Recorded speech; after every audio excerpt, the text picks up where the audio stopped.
You need to engage spiritual power in your assignment.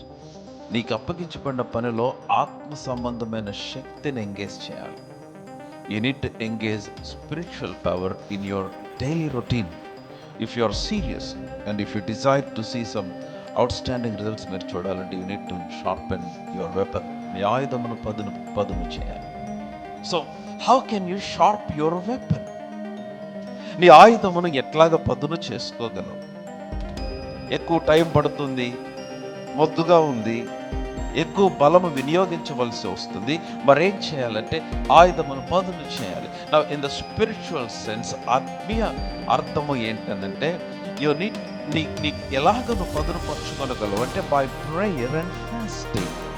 Dear believer, నువ్వు చేయు ప్రతి పని, నువ్వు ఆరంభించే ప్రతి పని, నువ్వు చేయాలనుకున్న ప్రతి పని, it has to start from your place of prayer, which means from your connection with God.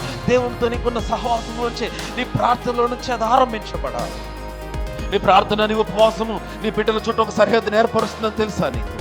నీ ప్రార్థన, నీ ఉపవాసం నీ కుటుంబం చుట్టూ ఒక సరిహద్దును ఏర్పరుస్తుందని తెలుసా నీకు? నీ ప్రార్థన, నీ ఉపవాసము నీ ప్రార్థన ఉపవాసం యొక్క పరిధి దాటి శత్రువు లోపలికి రాలేడని తెలుసా నీకు?